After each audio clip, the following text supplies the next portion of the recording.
देखा है कि ऐसा होता है जुकाम। ठीक है, हम परमेश्वर के लोग हैं। हम कौन हैं? परमेश्वर के लोग, परमेश्वर के चुने हुए लोग, जिसको परमेश्वर ने अंधकार के वश में से छुड़ा करके अपना प्रिय पुत्र यीशु मसीह का जो राज्य है उसमें हमको ला करके बिठाया है, हमको रखा है। ठीक है, हमको छुड़ा लिया अंधकार के वश में से। और जो विजयवंत हुआ है, जो महिमामय परमेश्वर है, वो महिमामय परमेश्वर हमारे दिल में वास करता है, हमारे अंदर क्या करता है? वास करता है। वो विजयवंत है। 2024 साल पहले वो आया था, हमारे लिए मर गया, उसको गाड़ा गया, मृत्यु में से जिंदा हुआ, और आज स्वर्ग में परमेश्वर पिता के दाहिने हाथ यीशु मसीह बैठा हुआ है, और वहाँ से वह हमको लेने के लिए भी आने वाला है। हालेलुया। जब हमारा नया जन्म होता है तब जो विजयवंत हुआ है, मुर्दों में से विजयवंत हुआ है, मृत्यु को हराकर जिंदा हुआ है, वो परमेश्वर यीशु मसीह जो है हमारे दिल में जब जन्म लेता है, तो हम किस लिए जन्म लेते हैं? हमारा जब नया जन्म हो जाता है, हमारा यीशु मसीह विजयवंत हुआ है, और जब वो यीशु मसीह हमारे अंदर रहने के लिए आता है तो हम कैसे बन जाते हैं? हम क्यों नया जन्म लेते हैं? ताकि हम भी विजयवंत हो सके। विजय होने के लिए ही हमको परमेश्वर ने नया जीवन दिया है, नया जन्म दिया है। हमारा पिछले पाप जो था वो सब मिटा डाला है। अभी बात आती है, जैसे नए बच्चे एक घर में जन्म लेता है तो उसके ही माँ बाप को वो मम्मी पापा बोलते हैं। उनके दादा दादी होता है, नाना नानी होता है, मामा, सब घर में जो काका होता है, कोई होती है, सब होता है कि नहीं? और अपने ही घर में रहता है। बच्चा कहाँ रहता है? अपने ही घर में रहता है। वैसे ही जिस मंडली में हमारा नया जन्म होता है, उस मंडली हमारी मातृ मंडली होती है। जिस मंडली में हम उद्धार पाते हैं, जिस मंडली में हम बपतिस्मा लेते हैं, वो हमारे मातृ मंडली होती है। ठीक है, बाइबल में लिखा है, भजन संहिता उसका 87 अध्याय और 5 और 6 पढ़िए।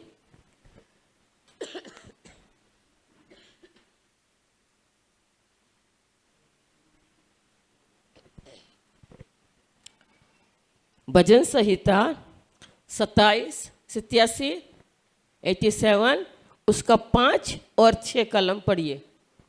વળી સિયોન વિશે કહેવાશે કે આ માણસનો તથા પેલા માણસનો જન્મ તેમાં થયો, પરાપર પોતે તેને સ્થિર રાખશે। યહોવા લોકોને નોંધશે, ત્યારે તે ગણશે કે આનો જન્મ ત્યાં થયો। ठीक है, आप हमारे जो भारत देश है, जब बच्चा जन्मता है हमको क्या करना पड़ता है? उसका नाम लिखवाना पड़ता है। जहाँ भी उसका जन्म हुआ, भारत में अगर दिल्ली में हुआ तो दिल्ली का माँ बाप जो होते हैं जा कर के दिल्ली ग्राम पंचायत में उसका नाम लिखवाते हैं। क्यों? क्योंकि भाई इसका जन्म दिल्ली गांव में हुआ है, या चिखलवाड़ा में हुआ है, या फिर खानविल में हुआ है, या फिर भिलाड़ में हुआ है, या फिर बॉम्बे में हुआ है। ठीक है, कहीं भी बच्चा जन्मता है तो उनके माँ बाप जा कर के नाम लिखवाते हैं। उसी तरह हमारा जब आत्मिक जन्म होता है, जब हम पश्चाताप करते हैं, यीशु मसीह हमारे अंदर रहने के लिए आ जाता है, हम बपतिस्मा लेते हैं, तब मंडली में हमारा नाम लिखा जाता है। और वो नाम कौन लिखता है? यहाँ पर हमने पढ़ा, यहोवा लोगों ने नोंद से। परमेश्वर खुद लोगों को क्या करता है? वैशाली बहन, अर्जुन भाई, वारली का जन्म ब्लेसिंग पीपल मिनिस्ट्री दिल्ली प्रार्थना केंद्र में हुआ है। आई समझ में बात? वैसे परमेश्वर लिखता है। वैसे क्या करता है? परमेश्वर लिखता है। जब हम बपतिस्मा लेते हैं ब्लेसिंग पीपल मिनिस्ट्री में, तो परमेश्वर क्या लिखता है? कमलेश भाई तलवाड़ा का जन्म ब्लेसिंग पीपल मिनिस्ट्री दिल्ली प्रार्थना केंद्र में ये तारीख में उसने बपतिस्मा लिया है। तो जन्म कहाँ हुआ? जन्म कहाँ हुआ? यहाँ पर। कहाँ हुआ? यहाँ पर। अभी मान लो जिस घर में जन्म हुआ है वो बच्चा बोलेगा मेरे को नहीं रहना है घर में। मान लो मेरा आशीष है, वो बोलेगा मेरे को नहीं रहना है यहाँ पर, मेरे को नहीं रहना है आपके साथ में। तो उसका क्या हो जाएगा? उसका क्या होगा? आप थोड़ा इमेज करके सोचिए कैसा उसका जीवन हो जाएगा।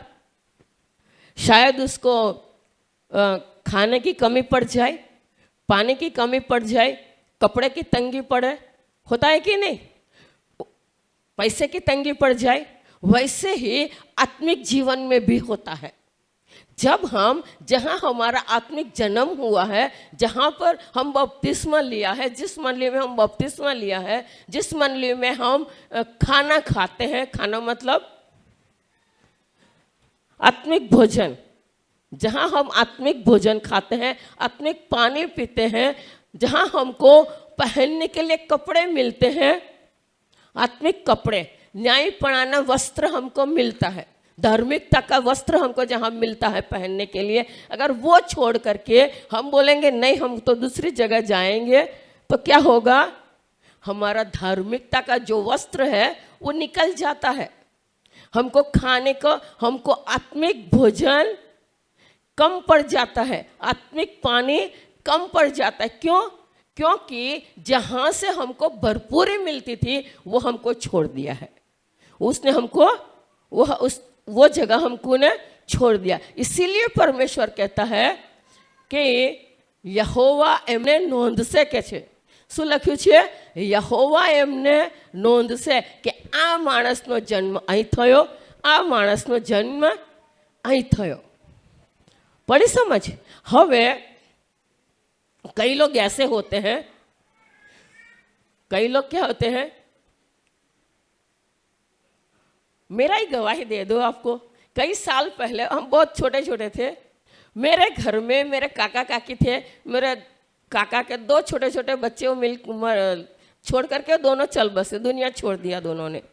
तो मेरी मम्मी ने, मेरे को तो पता ही नहीं, देखा ही नहीं था, जब से जन्मे तब से हमको ऐसा ही है, मेरे ही भाई हो दोनों, ठीक है। जब बड़े हुए तब पता चला कि मेरे काका काकी के बेटे हैं दोनों।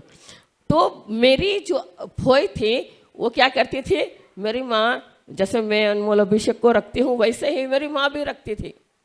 कुछ भी उसको ऐसा नहीं कि मेरे जेठ के बच्चे हैं तो इनको अच्छा खाना दूँ मेरे बच्चों को और इनको थोड़ा ही दे दूँ, ऐसा कभी नहीं करती थी। लेकिन मेरी जो फोई थी वो क्या करती थी, आकर के चढ़ा देती थी, चल मेरे साथ। क्या करती थी? चलो मेरे साथ। तो मेरी माँ बोली जब छोटे छोटे थे तब तो नहीं ले गए, अभी बड़े हो गए, ग्लास पानी दे करके देने वाले बन गए, अभी बोलते हैं चलो हमारे साथ में, ठीक है। तो ऐसा होता है आत्मिक जीवन में भी। जब बच्चे बढ़ने लगते हैं ना, आत्मिक जीवन में बच्चे बढ़ने लगते हैं, कुछ समझने लगते हैं, आजू बाजू के लोग क्या करें, अरे आ जाओ ना मेरे पास में, क्या कहते हैं, आ जाओ ना मेरे पास, क्या रखा है वहाँ पर, इधर आ जाओ। लेकिन वो गलत है। वो क्या है? गलत है। वो परिवार में फुट डालने वाले लोग होते हैं।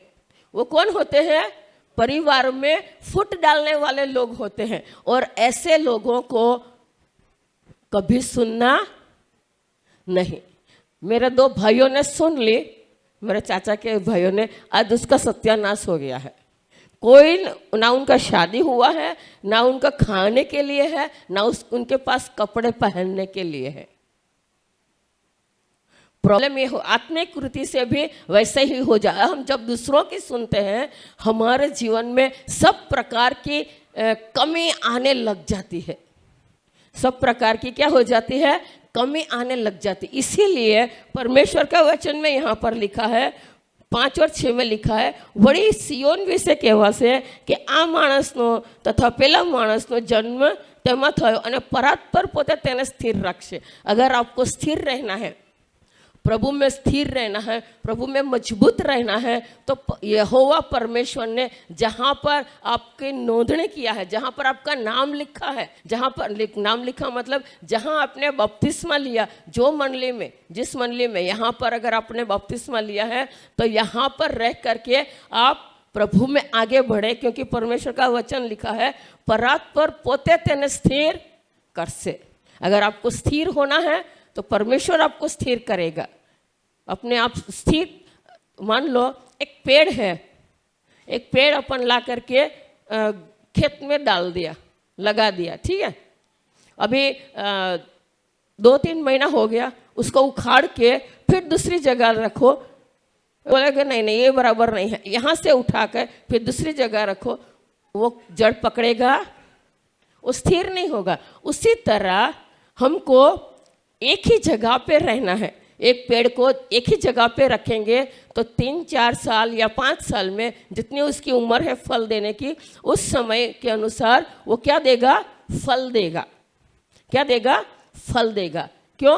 क्योंकि वो जमीन ने उसने क्या किया है? स्थिर किया है. वो इसी तरह आत्मिक जीवन में जिस मंडली में हमने जन्म लिया है, जिस मंडली में हमने बपतिस्मा लिया है, उस मंडली में हम स्थिर रहेंगे तो हमारे जीवन में फल दिखाई देगा. तो क्या होगा? हमारे जीवन में फल दिखाई देगा और परमेश्वर यीशु मसीह की हमारे जीवन के द्वारा महिमा होगी. ठीक है. तो आप कितने लोग चाहते हैं कि 2025 में परमेश्वर आपको स्थिर करे?